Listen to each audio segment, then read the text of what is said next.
The following is a presentation of the Radio Misfits Podcast Network. From the birthplace of modern winemaking, Sonoma, California, welcome to The Winemakers. Local experts Sam Couturi, Bart Hansen, and Brian Casey invite you to listen in as they discuss all facets of winemaking. So sit back, pour yourself a glass, and let's hear what the guys have to say this week.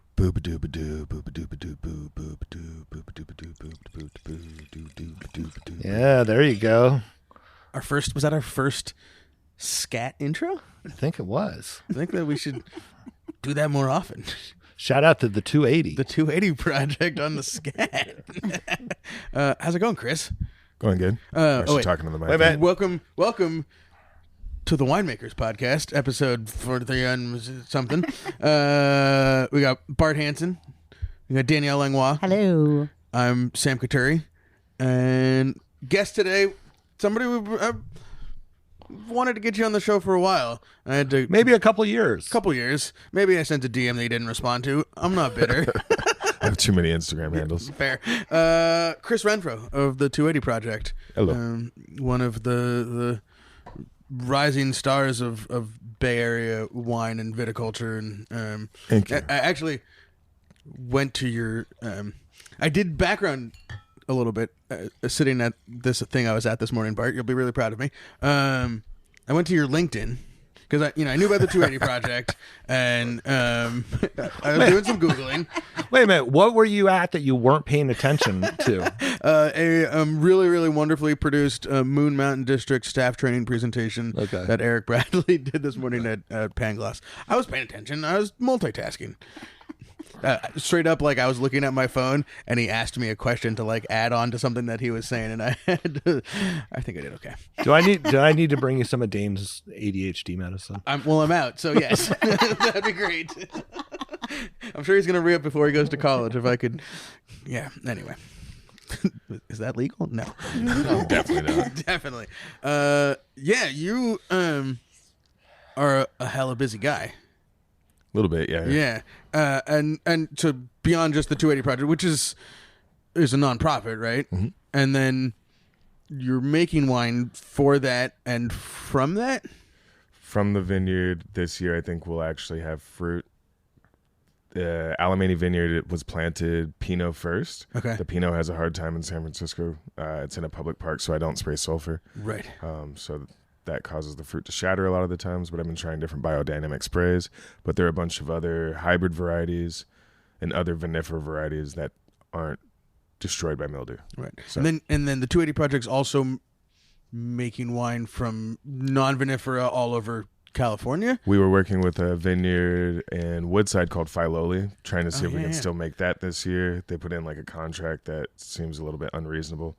So we'll see if that works. Do they know what's going on in the wine business right now? Yeah, it's weird. I don't know. That place is strange. It's like a giant mansion, and I don't know what they're going to do. But it's cool. It's just sitting there. Friends of the podcast listeners, Blair Frank and his wife Rachel. Rachel works at Filoli, so they're bringing jams and stuff that they're making there all the time. It's a cool place. I'm sure dealing with them on a business level is probably challenging. Yeah, no, it'll be fine. It'll be fine. I think everything will work out in the end. And then we're working with a vineyard in Rutherford that Steve Mathiasen passed down to the apprentices this year. Oh, cool. So that'll be cool. Yeah. So can we back up and get a little background on the 280 This is classic Winemakers Podcast. We started in the middle. We'll get there eventually. Let's go. Need to know basis, Danielle. Need to know basis. Okay, well maybe talk about 280. Let's talk about 280 first, and then all the other and then you and how you got to all of this. But talk about the Alemany Vineyard and how that came to be, and sort of how you built it into the nonprofit, but also like actually a functioning vineyard in highly unlikely place. Yeah. I mean, so I knew of the vineyard at Alemany when I still worked at Liho, and that I found out about it probably 2018, 2017, something like that. So there was let's go a step further back. Yeah. Talk about the park, and there was already a vineyard there before you got involved. Okay. Yeah, so the park is a 2.53 acre like urban garden that's not for people to use themselves, but they can come and volunteer their time. It's free to the entire community of San Francisco. All the food is free, any fruit, any flowers, things like that. And then on that property, there are orchard trees, and like, believe there were like maybe hundreds of vines at one point in time. This woman, Neighborhood Vineyards, planted it, Ellie. And then at some point, I think around 2017, maybe 2018, she had to like leave the property. Vines got ripped out, and I luckily came in right before all of them were ripped out and then took that over. Okay. Yeah, so it was all Pinot. And then when I got there were 49 vines still left. So then took some from a part of the property that they found out wasn't park owned. This gentleman purchased part of the park, and then, yeah, I just asked him if I could like replant them, which everybody told me not to, and then the vines are fine. Yeah. And where exactly in San Francisco is it? It's on the backside of Bernal Heights off the 280 freeway. So anyone who lives in San Francisco, it's next to the Alemany Farmers Market, and then the Mission exit close to Glen Park. Yeah. Okay. So growing up in Bay Area, when you hear traffic reports, it was always the Alemany Exchange. That's a reference point. It means something to you? No. Not at all. That's awesome. No. But it is a busy freeway. I used to live on the same road. I lived on Alemany for a long time. So it was like a 5-minute drive from there to the vineyard. Now I live in the Mission, so a little bit longer. Yeah. Did you grow up in the city? I mean, I grew up learning how to survive. Yeah. I'm from Kentucky, but I've been here for like 20 years. All right. Yeah. But I got to San Francisco when I was 23, something like that. Okay. Yeah. No. Yeah, like 23. And what brought you out here? To get away from Kentucky. Yeah.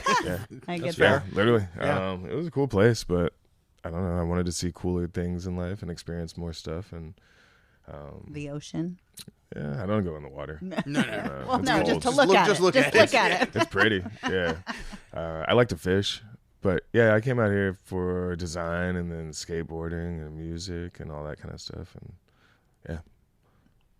Okay, cool. Yeah. And then you asked me to talk about 280. So that basically came about, George Floyd, Ahmaud Arbery, Black Lives Matter stuff happening. I luckily had taken over the vineyard 2019, like December, something like that, November, December, because the vineyard was abandoned. I found it. I asked if I could steward the vineyard. The farm manager at the time, Abby Bell, she's still there. I approached her and asked her if I could do it. She went back to the board, friends of Alemany Farm, and within a week, I was able to take the vineyard over. And then reached out to Steve Mathiasen, Mimi Castile, Philip Quadra, a couple of other different winemakers that I'd known and sold their wines and knew they were great at farming, and then just asked them, like, how should I start caring for this vineyard that I'm now taking over? Because I went to school for horticulture at City College in San Francisco.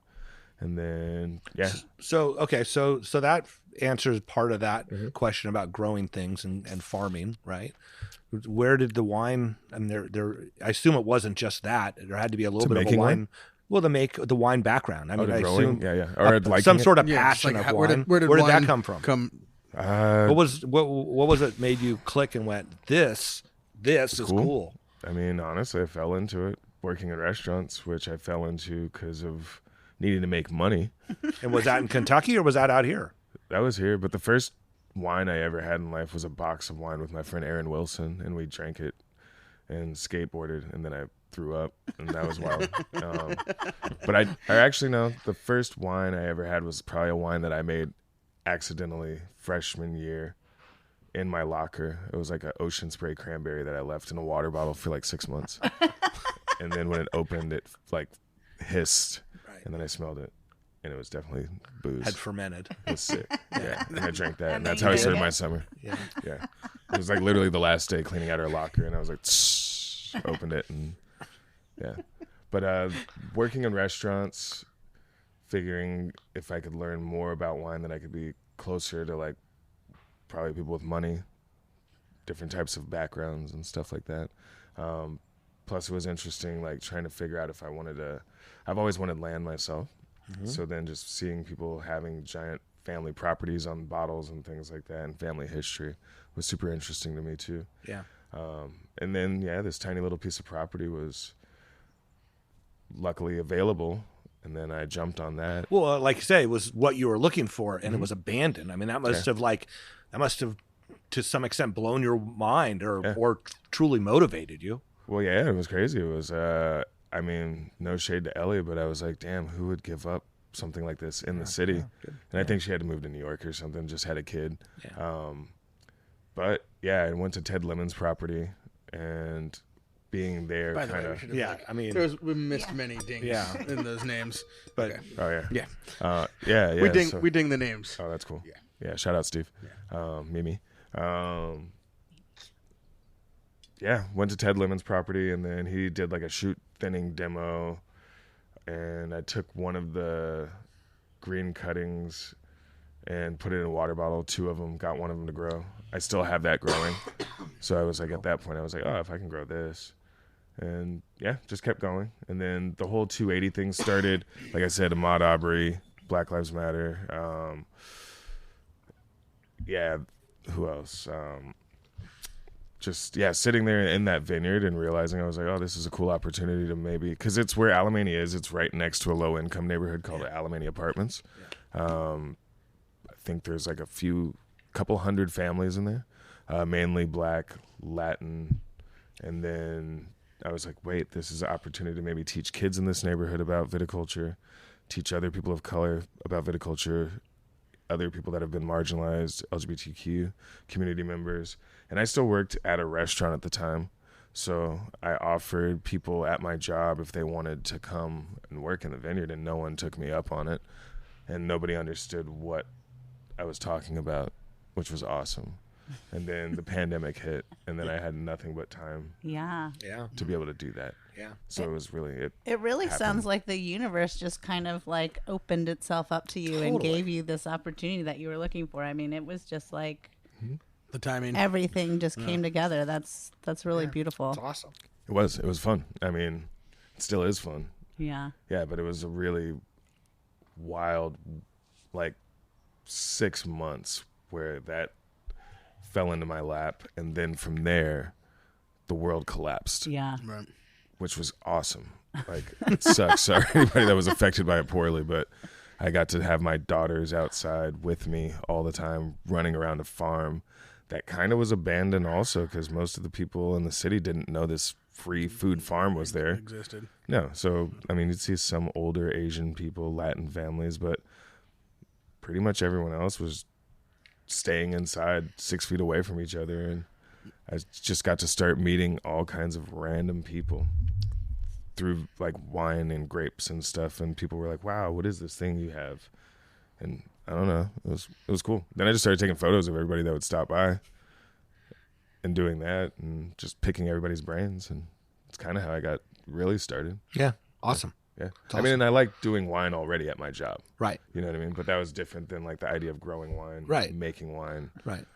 I mean, it could have been some other person that worked at a restaurant that could have went up there and not even paid attention to the vineyard and was focused on something else. Yeah. So it was something among you that, saw the opportunity and had the passion to do it. Well, I went to go take a dormant cutting from that vineyard, and then I realized there was nothing going on with it. Right. That's when I asked the farm manager what's going on. Or actually I reached out to my friend Angel Davis. She said that Ellie had abandoned that space. And so I asked Abby, and she's like, yeah, nobody's taking care of it. We're actually going to rip all of the vines out. So it literally happened within a 2-week window where they were about to rip the entire rest of the vines out. So, I'm sorry if you said this already. Do you know what year the original vineyard was planted? I believe 2008, 2009. Okay. Yeah. And was Ellie was making wine from there? I don't know if any wine was actually really ever made from there. I think the story was to talk about San Francisco winemaking and things like that. Right. So that's what I've been trying to do, is take as many cuttings from Filoli, all hybrid vines, because Filoli's never been sprayed, besides a biodynamic tea. But none of those vines get powdery mildew. So I've been trying to bring those cuttings up for years to Alemany. Matt Neese from North American Press gave me my first hybrids. That's where I met him, at Alemany. Sadly, the year after those were in the ground, the assistant farm manager at Alemany turned off the irrigation. And then within like 2 weeks, all the baby vines died. Young vines. Yeah. I mean, I think it's interesting we have a sense of why powdery mildew would be such a problem in that part of San Francisco, but a lot of people listening wouldn't understand. You're how far from the ocean right there? I mean, you're in the fog bank. If the fog's in, you're in it. It's not a matter of like, oh yeah, the fog didn't quite get to us today. If the fog's in it, you're in it. Right. Yeah, I mean, the fog stops at a line of eucalyptus trees. Okay. But I mean, I think the heat and the constant temperature, that's like this perfect 70 to 82 degree bubble, is what really gets it going. Plus it's in a area where there's also squash, sunflowers, other nightshades that are all susceptible to mildew as well. Okay. And I feel like once it's like blooming and going, and the spore release happens, then it's like great. Yeah. Like I said, it's a public park, so I can't spray sulfur. People are able to walk through the farm 24 hours a day, basically, if they want. You can't shut it off for the 24-hour re-entry interval. Not working. No. Yeah. So it's been trying to figure out like his horsetail work, does nettle work, right? What oils work. I was working with like cannabis oil terps and weird stuff like that. Just trying to figure out all kinds of different stuff.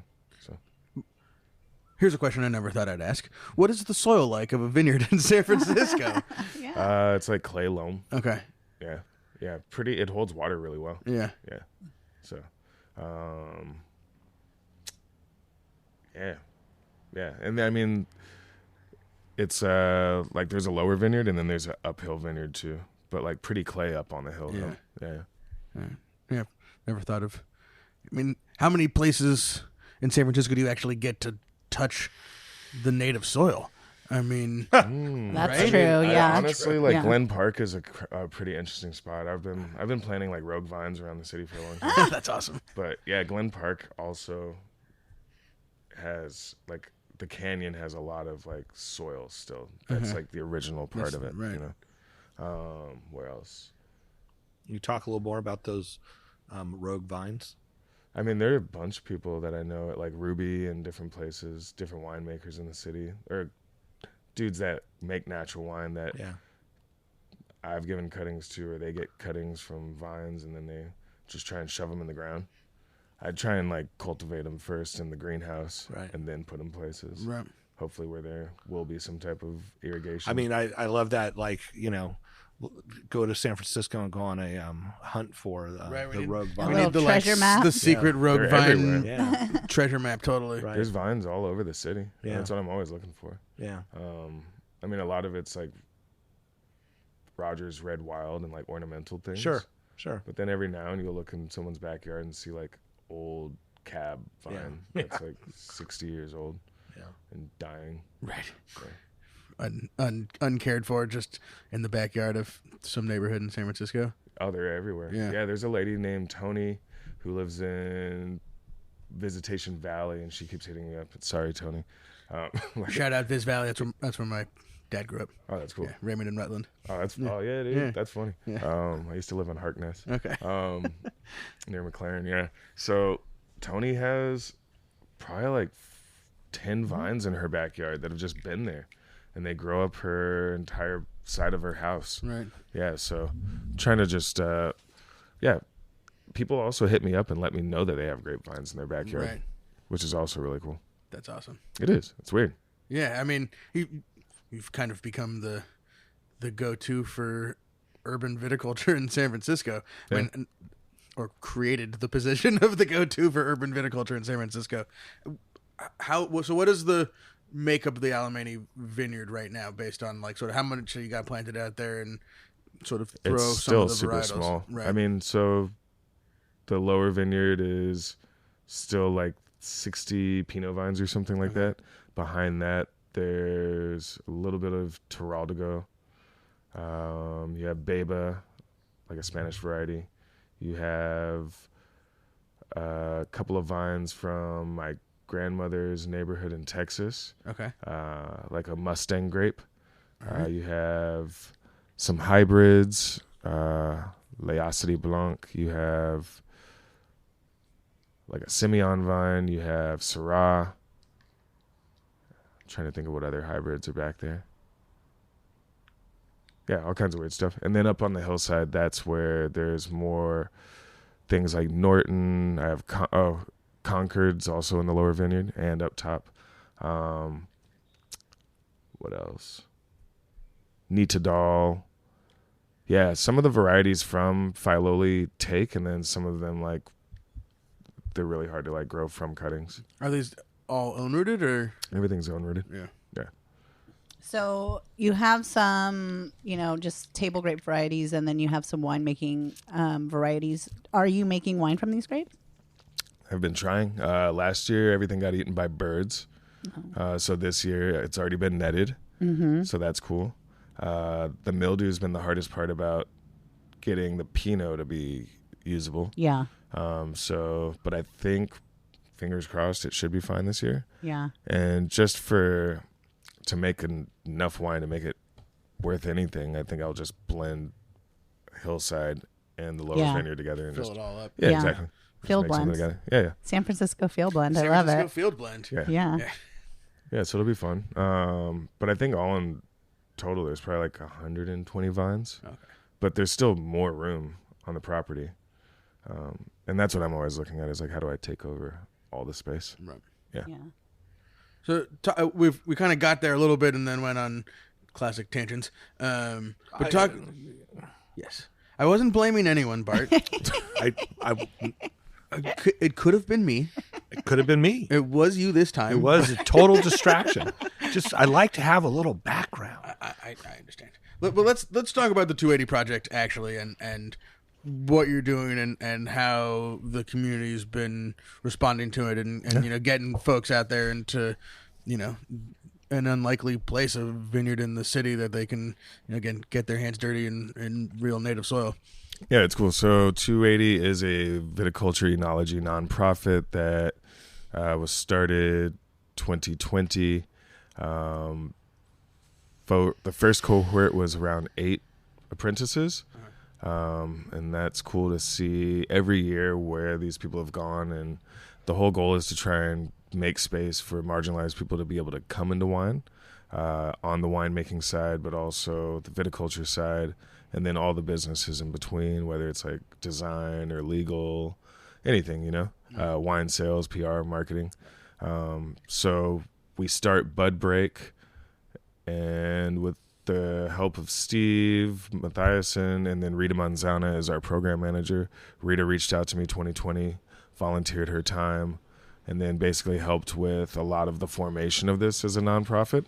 Beth Forrestrell at UC Davis is an assistant professor in climate and works with a lot of wild species and things like that. So Beth has also been integral in getting us into Davis. So we're partnered at Davis. So the apprentices get to go to Davis every year and learn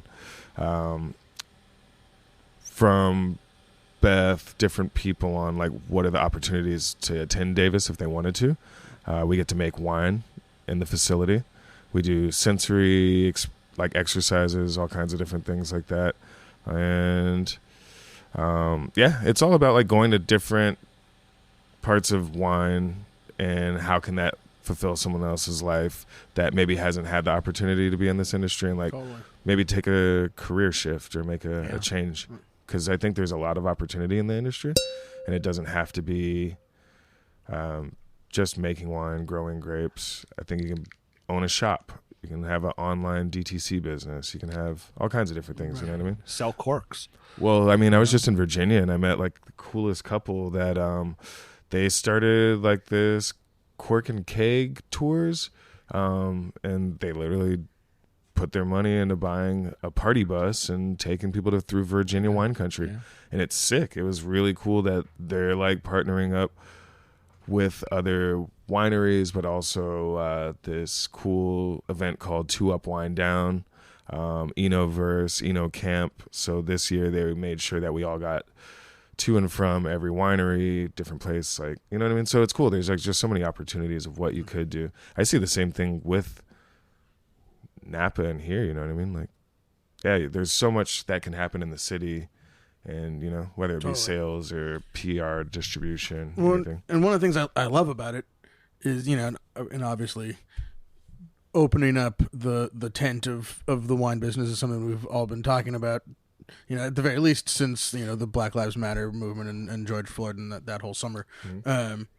But the challenge that we have in wine in general is we're here, and the people who want to reach are usually somewhere else. Yeah. And so with this, there's a vineyard in the city. You like literally took wine and viticulture to where the people are that you're trying to reach, as opposed to, you know, having to figure out ways of getting people out here. It's a microcosm of, you know, kind of what we all need to be doing a little bit better. I mean, it's cool. It just kind of fell into place that way. Right. It's awesome. I love it. Like, I wish I could take grand plan. Take the credit, Chris. Yeah. No, I mean, I'm thankful. Well, what's really funny is like being this tiny urban vineyard for a long time. I really was hoping I'd find other tiny vineyards, because there's, I don't know how to pronounce it right, but I think it's like Montmartre in Paris. Yeah. Like that was like one of the first tiny vineyards I found about, and then they're everywhere. And I was like, man, it'd be really cool if there was like a network of these types of people, especially in the USA, like where we could like taste each other's wines, see what we're doing, like growing wise, and, you know, what are our challenges, and, you know, but then some guy from Italy actually hit me up, and they created it, and it's worldwide. Oh wow! Yeah, and it's nuts. Shout it out. What's the organization called? I think it's like Organization of Urban Vineyards, something like that. In Italian, right? Yeah, it's crazy. Fair. Yeah, I need to hit him back. He asked me to be like part of it, be on their board, and I was too busy at the time. But I don't know. That sounds fun. Yeah, it sounds cool to be able to go out to Italy and see that, and wherever else in the world. And that's amazing. Yeah. So, are there other like tiny vineyards like this, the urban vineyards that you can shout out in the region that I know about? Yeah, that you know about? No, I mean, I planted another little tiny vineyard in the Bayview in the city. Okay. That my friend Isaiah has at his spot. His name's Isaiah Powell. He has a place called Calibird Farms, and he goes by Dragons Punk on Instagram. That's it. There, the San Francisco public park scene actually has a ton of vines growing in them, but nobody really manages them. Right. So my friend Marvin, who's one of like my mentees, he works for Parks and Rec, and he's trying to get a list of all the different vines throughout the city on public park property. So I can maybe like go and check them out and tend to them or something like that. Tend to them, figure out what they are. Mm-hmm. Yeah. It's cool. But I don't really know of anyone else. I mean, New York is cool whenever I travel out there. There's always vines growing in people's yards. Right. I've never seen like a vineyard in the city of New York. Austin, Texas, lots of vines growing everywhere. Right, that makes sense. Which is weird. Yeah. I can't think of any like actual established vineyards. Well, if you're out there listening in the world and you know of strange, tiny little urban grapevine enclaves. Well, it's interesting. I just looked up.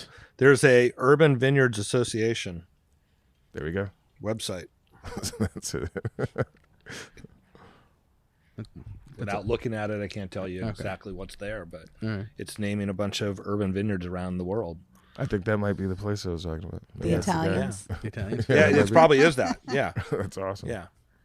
That is awesome. Cool. So we are tasting a wine that is part of the 280 project. Is that correct? This is a wine that Coral made in support of 280 Project. Gotcha. In support of 280 Project. Awesome, because I was able to get to that vineyard from Tiffany, one of the apprentices from last year. Yeah, Tiffany picked me up. We went to I forget the older gentleman's name who owns it. Maybe Wang or something. Yeah, this is the guy out in Healdsburg. Yeah, he's got like super steep vineyard, super awesome. And it's mostly Zen. Yeah, mostly Zen. Mountain lions. Right. Super cool. Did you see a mountain lion up there? No, but it's scary. He's got trail cameras everywhere, and he's like, there's like 5 of them on the property. Yeah. He also had a house that had like 30 cameras in it to watch the bats. Which is super weird too. Like, instead of getting rid of them, he's like, I just want to watch the bats. Oh, like, bats are good. They eat all the mosquitoes. Yeah, it's cool. So Coral had us out there, made the best Chinese breakfast, and then we picked this, And this is, I think, part of the fruits from Jack at Fresco. And, yeah. This part orange wine from At Fresco Wine. Bam. This was the full Magnolia collab. Mm-hmm. Those were part Zinfandel from Way Vineyard. Way Vineyard, yeah. Way. Yeah, and then the colors are like inspired by like the 280 logo. So it's cool. You guys can see it on our Instagram. We'll post a picture, but I believe Coral hand painted all of these. Yes. Or hand spray painted. Yes. And it's purple and shout out Coral. A corally friend red. Friend of the pod. Yeah, shout out Coral. And some white. It's really gorgeous. I like how she paints these. Yeah, and then we just had a fundraiser like 2-3 weeks ago at Dose Bar. Shout out Coral. Yeah, who pretty much put all that together. And that was a great event. Yeah, it was awesome. I think we were having a party at the same time, so I went to both. That's it. Love it. It's easy when they're a block away. It's easy when they're a block away. Sam, did you catch how Danielle shouted out, to Coral and knew about the label, the background of the color and stuff, and she's really becoming a professional podcaster. Coral used to live down the street from me. The student out becomes the master. Is that what you're saying? Gonna have to make sure. When's harvest start for her? She's I know we're gonna get her busy again. Coral actually lived down the street from me before I moved to Santa Rosa because our house was becoming too small with the second child. But yeah, I talked to her in depth about, becoming a winemaker, getting her own label started, spray painting all these bottles. And she's a very motivated and talented individual. So if you have a chance to taste any of Coral's wines, I definitely think you should. Was this at Dose Bar? Yes. Yeah. So go to Dose Bar and have a glass. Have a glass, hang out there. And then come to 16600 or vice versa. Yeah. It's literally only a block away. Yeah, no driving involved. Yeah. What else you guys got? What do the proceeds of the 280 project go to? Does that basically go to supporting you so that you can work in the vineyard? Kinda. I mean, yeah, I think the proceeds more than anything are going to go to paying apprentices. Yeah, right? I mean, that's the goal, is eventually to maybe create some kind of salary or something like that. Yeah. But I think the money is supposed to go towards paying apprentices, any resources we can have to do like other travel with the apprentices. Yeah. We have goals to like take our apprentices back to Japan. We did it a couple of years ago where we took 4 apprentices, Rita, and they were there for like 2 weeks traveling around meeting Japanese farmers, Japanese winemakers to study and see the hybrid wine scene over there. Yeah. So we're supposed to go back in October this year to try and do more collaboration, make some wine, or talk about making wine. Rita is getting a house over there. Mm-hmm. So yeah, our goal is to try and make like a broad program with 280 so we can like exchange students. Cool. Yeah. When we were at Dose Bar, you poured me some of your wines. Mm-hmm.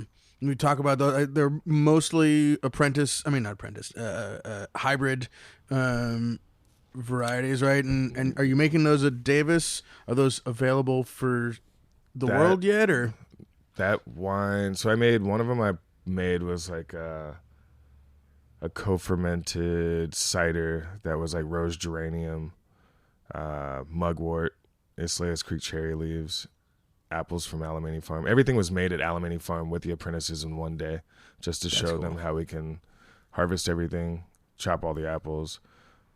Basically used a Omega juicer, like a corkscrew press, and then we filled a 5-gallon carboy within 3 hours. Did that. That was one of the things. Then the Wild Species wine, which was like 6 varieties of American indigenous vines. That was made at Davis. We'll be making that again this year, which is cool because Davis is now a bonded winery, so we can sell wine from there. Yeah, so that'll be awesome. Yeah, so I think that's the thing I'm most interested in, is like working with the indigenous vines and the hybrid vines. Yeah. And are you like day to day on the wine? I mean, you seems like, again, based on your LinkedIn and all the things that you're doing, you need to be in many places all the time. Are you getting to spend time in the cellar at Davis and make the wines, or is that go up there and then do that, make it? Yeah, we go up there, we make the wine, crush everything, put it in the TJs, and then that's basically a collaboration with the students at Davis. They'll watch everything for us, take care of the wine, then gets bottled. Cool. Yeah, but my goal is to get all of the cuttings from the wild species blocks at Davis, so then I can grow those at Alemany. Do we know what would have been like the wild native grape species of the peninsula of San Francisco before? I think it's Californica. Californica. Yeah, I think it's Californica. There's still vines growing down like the freeway. I don't know what freeway it is, but going towards like Santa Cruz and stuff, or like Pacifica. There are vines in certain like trees and different things like that that are just native grapes out there. Yeah, and I mean, they're like, I think it's riperia because it's growing in like riverways and like little creeks and stuff like that. Have you made wine with these varieties yet? Some, yeah. Matt Neese helped us get Californica from like Russian River, like first year, and then I made some stuff in my garage, made weird co-ferments, things like that. Yeah, and it's fun. I like it. Yeah, high acid, good. Yeah, delicious. Always fun to make some garage wine. Yeah, I love it. I think that's my favorite place to make wine. Yeah. I wish I could just do that at home. Legally. Yeah. Yeah. Yeah, there's a tiny spot in the Bayview called Grotto Wines, and it's the smallest winery ever. It's sick. I don't know how those ladies did it. I don't know how they got their bonded winery, but they do. It's amazing. It's like smaller than this house. Crazy. Mm-hmm. How much wine are they making there? A lot, surprisingly. I don't know how. I don't know. It's crazy. I mean, it's a tiny, tiny space. Yeah, their winemaking space is tinier than this tent. And they're just moving stuff around. Yeah. Right. The game of Tetris. Yeah. Tetris, Jenga. Yeah. Rubik's Cube all rolled into one. Yeah, it's incredible. Yeah. So you get very creative when you don't have space. Oh my God. Yeah, my garage was the best place ever. I made so much stuff in that spot. Yeah, I recently moved, but so now got to figure out how I'll make wine in my loft, maybe. I don't know. We'll see. Yeah. Keep it cold. Careful of that CO2 that drifts down into the bedrooms. Yes. So you were telling me inside that you are now a proud owner of your own wine shop for about a year? Yeah. I mean, I have business partners, but yeah. Shout that out, please. Yeah, friend of a friend, SF. It's at 705 Columbus in North Beach. So mainly focusing on organic, regenerative, biodynamic wines, local wines from friends, different community members that, make good tasting wine. Yeah, I think that's like one of the main things besides like taking care of the environment, employees, being kind to people. Like the wines have to taste good. Yes. Yeah. Correct. Yeah. I don't know. Like all the other political stuff is cool, but the wines suck. Like I'm not into it. Yeah. It's the first hurdle.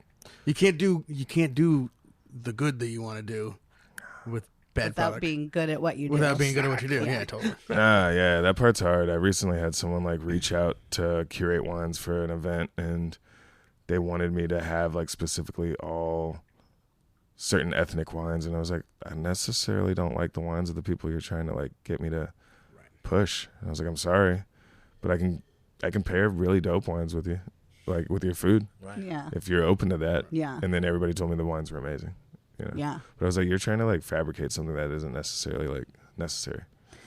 You know, I like that you are like going back to that thought of like, yeah, you can do all the political stuff, but you have to make great wine, is that you are now helping put people in place who will have a background, who can make all the political stuff, uplift people from marginalized backgrounds. Mm-hmm. You're putting them now in places to learn and then go out into the winemaking or beverage community so that now they can be that change in our industry, which I think is like, you know, you're giving them the first step, which is turning their passions on to make them go out and be like, they're going to be a part of this industry. They're going to make the great wine and be good at what they do. But then they also have now power to do the things they need to do to, uplift other people from their community and make this industry more of a inclusive industry. So shout out to one of my former apprentices, Onyx, who lives in New York.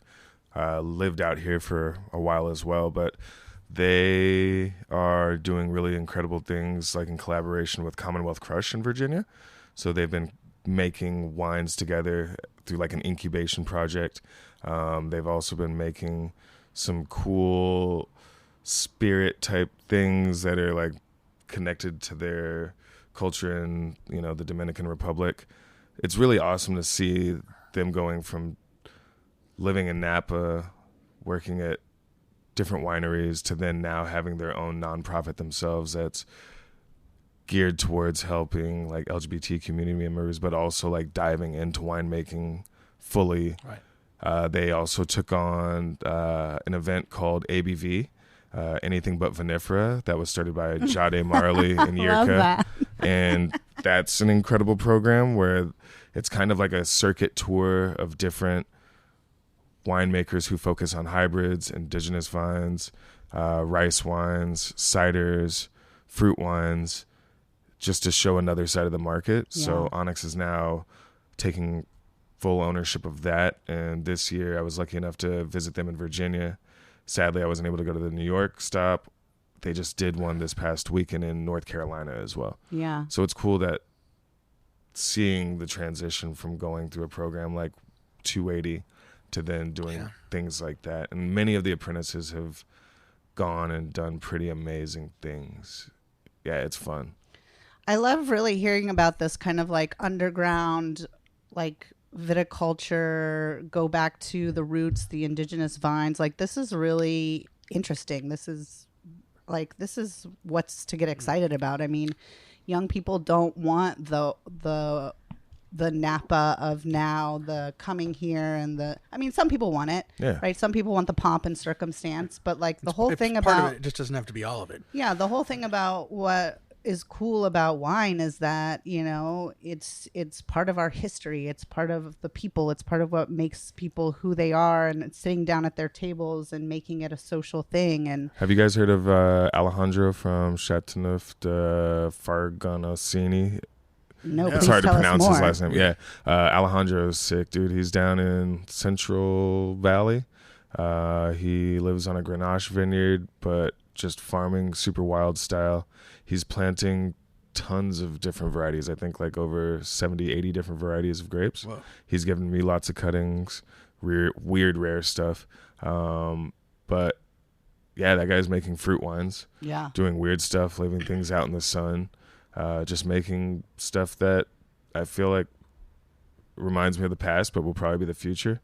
And I was fortunate enough to give him pretty massive bladder press that he somehow shoved into a Prius. So now he's going to be making even more fruit wine. So I mean, there's all kinds of people out here doing fun things. That's why, like, I think the part of showing the apprentices at the farm that you can take apples from a site, you can take rose geranium, mugwort, Aslayas Creek cherry leaves, put all of that together, and then create something beautiful. Right.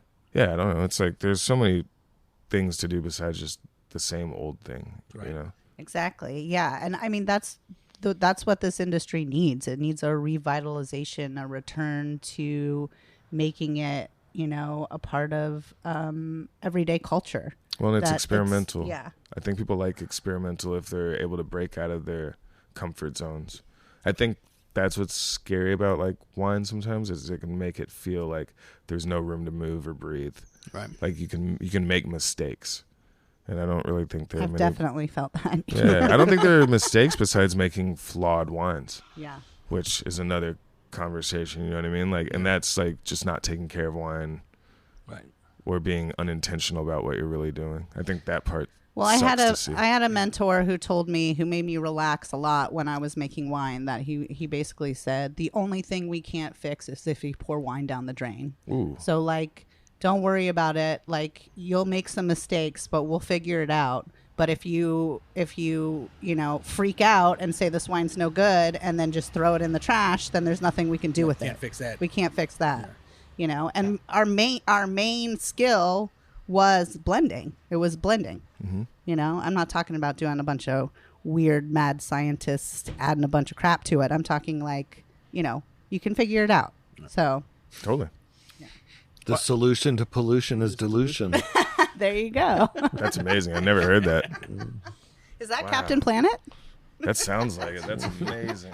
Is that Captain Mike Lee? That was definitely out of the Kenwood crew for sure. Yeah. When we were diluting something because it had been polluted. Right? Yes. Yeah. You also made enough that you had room for dilution. Yeah. That's important. Yeah. I also think it's a really healthy reminder that in this, very Eurocentric industry, that people and places all over the planet have always taken sweet things and turned it into fermented things that lasted and also made you feel good. Yep. Like it doesn't have to just be, look, we all got here on vinifera and we'll continue to be here because of vinifera, but it doesn't have to be myopic in that way. Yeah. There's room for all of this, right? That's what's cool about being lucky enough to travel to the South and getting to see how people treat wine. It's like completely different. There are definitely like people that want to be Napa, but then there are people that just, they don't have rules, man. They make strawberry wine. Right. Yeah. They'll literally mix native Mustang grapes with strawberry. Yeah. And it'll be very off dry, but it's still like pretty crushable. Yeah. Right. And it's weird. It's like, it's the same as people being mad if you throw ice cubes in wine. If there's a market for it, then God bless you, right? Dude, like if you can cool. make something, it tastes good, it's cool, and someone wants to drink it. Yeah. So why not? When I was in Virginia in May, I met this gentleman from North Carolina. Shout out Chris at Plebe, but this isn't Chris. But yeah, Plebe makes incredible muscadine wines. But I met another gentleman who's from North Carolina that had like 9 to 10 different types of muscadine wines. Clones. Yeah, different clones, just different macerations, different barrels, all kind. But every single one of them was like mind blowing. And those wines aren't here in California. But I guarantee, like, if people saw them here, they would be on like really top restaurant lists. Right. So trying to figure that out. Who was the people?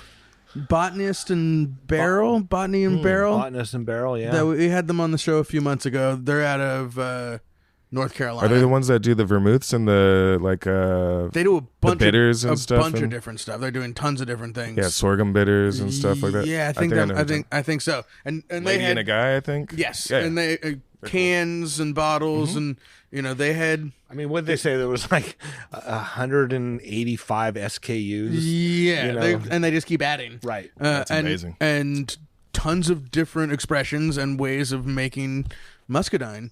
And definitely some, I don't have tons of experience tasting or drinking muscadine, but they were all really interesting and totally different coming out of this grape that doesn't get, any shine, let alone enough shine, yeah? Yeah. It makes sense that winemaking across the country is improving because it started off, it was just people that grew the things that knew you could ferment it and make something. Right. And then, wine has become kind of cool. So people are studying about wine and their wine business has grown in California. But then there's people that want to get out of California, like our friend Eric, right? And they want to go to somewhere where it's more affordable. And so they take the skills that they learned here and they apply it to what they can grow back there and wait until 5 and 10 years from now. Right? Yeah. It's going to just get better and better. Yeah, I think that this generation of kids, if they're still interested in this field, are going to make whatever they want. And they'll probably make good money doing it because other kids will be excited about it. Right. I think we're in a weird limbo where older people aren't necessarily willing to try certain things. Yes. Some are, which is really fun. Like, that's what I love about my shop is I get to, like, not convince people. I just give people the space to like be courageous or try something, and then they come back and they're more willing to try it again. But I think young people, man, like they already don't have an association with wine, so they don't care. Yeah. They don't have anything that's going to hold them back from trying anything different where, Or they're not to that level where it's all about showing off, Yeah. It's not like what rare label can you get that's supposed to be the best in the world. It's like, what cool things are happening? Well, and they're interested in stories and history and like They're interested in something that means something. Well, and fair treatment of people. Yeah. Like they care about like actual things rather than just the surface look. Yeah. You know, I think that's what's really cool when I talk to young people. And then it doesn't have to be like long stories when they're in a wine shop, but people are willing to listen, you know. And I think that's who like the wine podcasts and stuff should be targeting, is like some of these younger people and trying to get them to understand there's space for you. That's why we got you on here, so we can get to some of those people. Let's go. We shouted out at you the, are at an the wine influencer, shop. right? No, man. I just post too much on Instagram. I just literally film all the time. All the time. That's my favorite thing to do, is just capture it. Yeah. I don't know. It's cool. It's like if I get to be somewhere, I might as well show everybody else who follows me or friends like the things that I'm doing, because I feel like it's a privilege to be in the space that we're all in. Yeah. You know, there's so many people that are stuck behind a desk all day, and that sucks. Yeah. Unless you like that, sorry. Yes. You know, some people no that's their dissing. calling. If you're making money Not me, behind not me. that desk so that you can buy all of our wines, Donate to 280. Yes. please stay there and to make a donation to the 280 Project. Yeah. Well, will you dig on the wine shop a little bit more? Yeah. Just kind of like who's coming in there, what you're carrying, some fun things that you've been able to discover. Are you in there working the floor? Yeah. I mean, I'm there in all your free time, 4 days a week, and it's kind of it's really hard to sit in one place for long. It really is, but it's cool. I get to service a lot of community members from North Beach and Pack Heights and Russian Hill. I sit like in between 3 big neighborhoods. Well, in the marina as well. Some people come over from there. But there's a lot of young people that work in tech, a lot of finance folks, nurses, and then... Shout out to nurses. Yeah. It's cool, man. I met this guy the other day that came in, and he asked about Paul Ma's vineyards. Yeah. Mm-hmm. So I reached out to them specifically because he wanted their wines because he works in AI. Yeah. So I reached out to the company and I tasted the wines yesterday. But I was like, man, I want to at least bring in one of these wines for AI people in the neighborhood to at least come here. Because it's funny. Like people would be like, that's weird, they're selling out. And it's like, no, I want to meet people where they are. And then I want to like get to know those people. Yeah. And then I want to like work with them. Yeah. You know, or do some kind of weird technology thing or something. That would totally be what I would expect is someone walks in to your shop, which I haven't seen, but I have a mind of it, and there's a bottle of Paul Ma's there, and they go, what's this? Mm-hmm. But they don't know that, they're doing something different. They're trying something different. And I reached out to the lady and I told her, like, I was like, why don't we just do an event around your wines so we can invite the AI community to a wine shop specifically in North Beach, and then those people all know where they can grab this weird wine. But it's nuts, man. Like that lady's demo spiel, whatever, yesterday was nuts. I don't know. Yeah, I don't know. It's kind of scary what you can do when you have money. Like, dude, they have like some Superdome with just technology and like. Right, this is the one that's got all the like projections of what's going on. It was insane. Yeah, it was kind of nuts. Turn. Yeah, all underground. It was real pretty. Yeah. But I don't know. So how's the wine? It was delicious. I mean, tastes like wine. Tastes like wine. Yeah, it's definitely wine. But I mean, I think my thing is also being able to sell wine that has the ethos of earth first. Right. Making sure that farming practices are right. The people that are farming are being treated well. And if I send you home with a bunch of flyers for the sorbet tasting that's happening in Fort Mason? Yeah, that's what I heard. It's on the 17th. Yeah, it's on the 17th. Let's go. I mean, I'll put it in my shop. It definitely fits. Let's go. Yeah. And so it's that kind of thing. And it's like, if I could, I would love to carry all of these types of winemakers to be able to do that, because once people know there's another side of farming and another side of winemaking, I think that also piques their interest in being like, oh, it's more than just show. Totally. It's like, yeah, dude, I think it also breaks down why a bottle costs a certain amount and different things like that. I think once people are looking for a $10 bottle of Sauvignon Blanc from like France or Chile or something like that, it can be hard for some people to explain why it costs that much. Right. Yeah. Versus something local. I mean, Danielle and I always just blame the grape growers on why the wine's so expensive. I do not. It's like landlords in San Francisco. You got to lower your rents. Yeah, I literally just had this conversation with Chris Cottrell this morning. The winemakers are always blaming grape growers for something, and grape growers are always blaming winemakers for something. Well, I do not, because I was in the vineyard. I know what it takes to make wine and to make wine organically. It's a lot. That's people's work. That's people's sweat that goes into that, and you need to pay those people. 100%. And you need to give them, benefits, because we don't have universal health care, which is also BS. But, it costs money to do things the right way.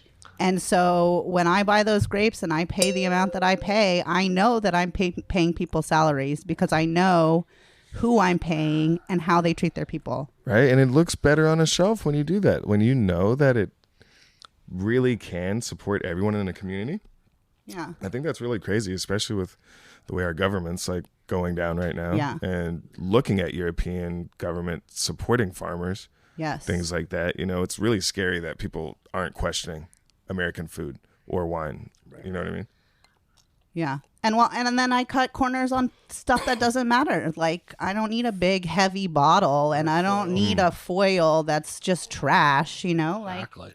I'm gonna put the good stuff in the bottle that you're drinking, and then I'm gonna make the outside still appeasing. You don't need your wine in a wooden box with a hinge. It is stuff like that. When you need a screw gun to open the box to get into those bottles, right? You can't just slide it off. One glass of wine, and so now I'm preaching a little bit. But by the way, Coral, shout out, this Coral. is delicious. It's incredible. Maison de Plaisance is delicious. 23 Around the Way Girl. And it stands for something good. Yeah. Yep. And it was literally made by friends coming out and helping. Those are 1,600 bottles. It's amazing. There you go. Donations. So cool. Yeah. Do you think that your apprentices would be interested in the sorbet event? Yeah, totally. I think so. Should we sponsor some tickets for them? I would love that. That'd be amazing. Yeah, I think any opportunity they're able to go to something. So like Donkey and Goat had their event. Yeah, it's a couple last Unfiltered. Week or two, yeah, they were able to go to that, which was sad because they wanted me to be on a panel. I couldn't do it because I had to work. But any opportunity where I think people have a chance to meet more winemakers and wine business professionals and just open-minded people, I think is great for this industry, because I think that sometimes going into certain wineries or tasting rooms can make it stop right there. Yeah, I mean, some places are just guarded. They want wine to be a secret for the elite. Yeah. Exclusive. Pre-qualified customers only. Yeah. Right. I mean, it makes sense if you are wanting your longevity to be cut. You know what I mean? If you really only want... Because you never know what's going to happen, man. But I think if you're making good wine that can literally go to the masses in a sustainable way, I think that's the smarter idea. Yeah. Is there a way that people can get a hold of you if they perhaps want to A, make a donation, B, donate time? Are you open to just being contacted, or? Yeah, totally. 280 Project at Instagram. 280 then project spelled out. That's the easiest way. Just DM me, or you can also email me at chris@friendofafriendsf.com. Yeah. Friend of a Friend is the name of the wine shop. The name of the wine shop. Yeah. Right. Chris@friendofafriendsf.com. In my extensive background research this morning, I thought there was a place to donate on the website too, wasn't there? Oh yeah, you can also do the Flip Cause button on the 280project.com website. Yep. Many ways.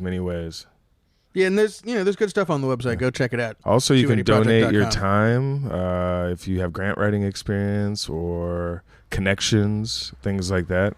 There's many ways you can help out. Yeah. Doesn't have to be monetarily all the time. What's the 2025 cohort of apprentices? What do they like? What are they up to right now? Where what's some weird? They're weird. Sure, no, of course they're super cool. I think it's and you funny. better be listening. Every year, exactly. every year it's different. Every year, people are just themselves. I think this is one of the younger cohorts, and everyone's sweet. Everyone's really excited. There's always certain people that have already worked in the industry, and then there's certain people that haven't. Every year, people come in, then some drop off because of life experience, like stuff happening. Right. Yeah. Yeah, because we meet every Friday for like 6 to 7 months. So that's like a big commitment, but it's paid. But yeah, these people are all fun. They're all very like inquisitive and caring, and it's cool to watch everybody like become actually connected and get to know each other and become friends and stay connected afterwards. It's cool to see them out in the wild and see them like mingling in wine and see them at other things. Yeah, that's awesome. It is. It really is cool. It's cool when they meet other people from past cohorts. And I'm not the best at like forcing people to like be friends or stay connected. You know what I mean? I feel like I can be a mentor myself personally, but I can't ask other people to have to take that responsibility on. But it is cool when I see past apprentices make friends with new apprentices, and then they all just start hanging out, and because it's wine, right? You know, and I think it's like a common background that we share once we get in it, and it's fun. Yeah, totally. Yeah. Plus, if you know more people at restaurants, you get to eat better and have better experiences, and totally break the fourth wall a little bit. Yeah, it's good to talk to people. Yeah. So one more shout out about the store, just wine. Oh no! We have wine, spirits, snacks, fragrances, gift cards, all kinds of random things. I always ask people too, like, there's a lot of trinkets in the shop, like weird things that are mine personally. But like, if you ever go on a trip around the world, bring something weird back for the shop. Okay. Because I got some stuff for you. Yeah, seriously. Literally, I like anything grape related from around the world. I love getting that kind of stuff and putting it in random parts of the store. Yeah. And do you have a license for tasting or just no tasting license yet? We're gonna do that, but I do events like art shows, things like that. We just did like a music show last weekend. That was really cool, really good turnout. Cool. So, yeah. Anything coming up in the future at the shop that you want to tell the people about? Probably another art show. I think September 13th, something like that. TBD. But. Is that the name of the artist? No, that'd be sick. What to look forward to? Yeah, come in and just have conversations with me. That's what I like. I'm there Wednesday, Thursday, Saturday, Sunday. I think my favorite thing is just to have people come in and just talk about life, talk about whatever, and then it gets into wine, and then it gets into all kinds of other stuff. Cool. Yeah, I like it as like more of a community hub. Wine, the great conversation starter. Yeah. It totally It's is. the best. Yeah, and I ask everybody what they do. Not to be weird, but it opens. I do that too. Opens. It's like just a relative question. I'm not trying to figure out how much money you make. I just want to know how you spend a lot of your time. Well, and it's like maybe we have a common interest, or maybe you do something cool, and maybe we can help each other in some way. Yeah. And once you ask people about themselves, they like really, for the most part, get excited to then start talking to you, and because you find them somewhat interesting, and then it opens like doors and other relationships. Yeah, it's fun. I just found when I moved out here from Colorado. What part? Denver, and then I lived in Crested Butte for a while. I grew up in Colorado Springs. and Aurora and Denver. So I lived in Aurora for a really long time. Gnarly. Super gnarly. So I just found that like that was a normal question I would ask, out and about in Colorado. And when I got to California and I started asking people, they would just immediately close off, and I couldn't figure it out. And I was like, oh, maybe they're in here. That is like a how much money do you make question. Whereas, whereas like for me, it's like a what do you do? Like maybe we have common interests. I don't really know. So that was an adjustment. Right. That was an adjustment for me. That's fun. Anyway. Yeah. Any other shout outs on as far as 280 project stuff other than go give a few bucks or many bucks? Shout out to Rita Manzana for keeping me organized, and shout out to everybody that has helped host apprentices. Shout out to Steve. Shout out to Beth. Everyone who's trying to help make this organization better and keep it going. Yeah. Cool. Thank you guys for having me on to talk about it. What's going on the rest of your day today? Now that we know that you're a busy man, that thing. What else is up? We didn't talk about it all. That whole project that the Future Collective is doing in Sonoma is cool. I'm glad you're part of that. Going to do a panel on community and like food sovereignty and stuff like that at Dose Bar starting at 6. So that should be fun. Yeah, a little background, like during the pandemic, one of my best friends, Haley Garabato, she Michelin star chef, her and I started a mutual aid collective where we were cooking at Alemany farm to table meals and giving the food away to low income community members at Alemany in different parts of the city. But we did that for like 3 years. So, and we did it for very, very cheap. Yeah. So like food costs sometimes at restaurants are like outrageous. Yeah. And yeah, I don't know. It was cool through community help. Friends, one of our friends, Nick at True Laurel, I always love to plug him because he let us use his restaurant for like 4 hours and we made like $9,000, which was able to like feed the entire community for like a year. Wow. With just $9,000. Wow. Yeah. Our like plates were like average cost like $4 to $5. Wow. So Yeah, that's amazing. It doesn't cost a lot to feed people, man. Like it costs a lot to keep them down. Time and community. Right? Right. Yeah, so tonight will be fun. Elaine Brown's going to be moderating, so I'm super excited. Shout out to the Hawk. Yeah, shout out. Literally. Friend of the pod. Yes. Yeah, and check out it's more work it's the Future Collective, which is some folks in Sonoma who are basically came together to push these conversations. Yep. And they're doing them all over town and really interesting topics and subsets of all these things that we're working on and great panels. So they have an Instagram. Follow them. Yep. And catch the next one because of course this will go out. You'll be late. Yeah. It's going to be fun. Yeah. Anything else, guys? I just want to say. Go ahead. I would just want to say, Chris, it's been a real pleasure talking to you and getting to know you and about your projects, and I'm feeling very inspired. Thank you. Yeah. Thank you. Yeah, I just want to say shout out to Valley Bar and Bottle also for supporting and helping us with that last fundraiser as well. Yeah, it's cool being in Sonoma. It's awesome that we do have community from, would you say the Bay to here? Yeah. But Yeah.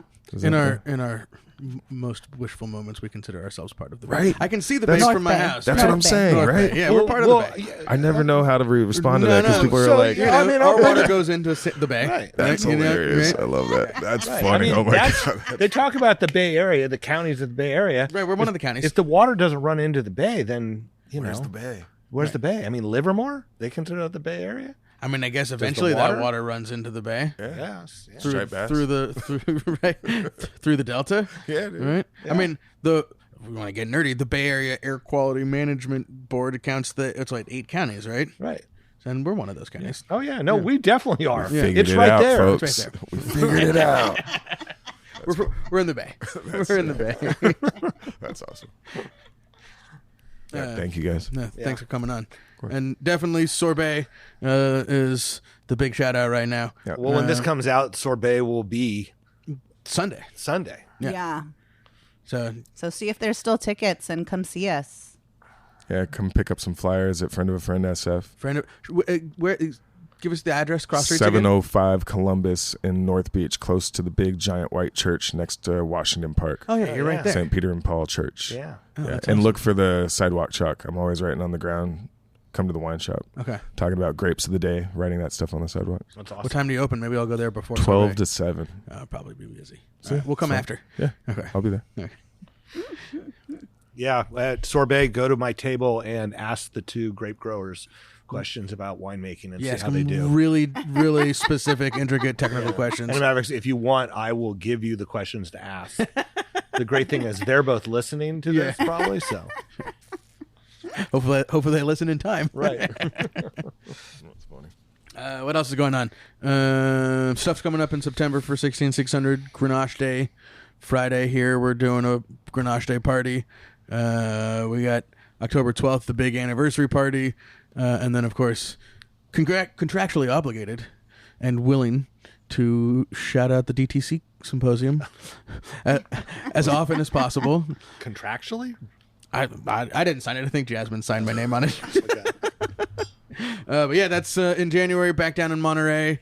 And we'll figure out a way to get you down there too, Chris. It's really like the most interesting wine conference. It's specifically marketing, but really it gets pretty deep in a lot of different places. And it's a great community gathering. And It's at an awesome place now that it's not at the Concord Hilton. Shout out to the Concord Hilton. I should definitely try and go do something there again this year then. Huh? Yeah, we should get you back down there. Okay. That sounds awesome. Right. Monterey's beautiful. Yeah, that's a great spot. And that's January 20th-ish. See, we're really nailing this contract. Yes. Don't fire me, Barbara, please. That's funny.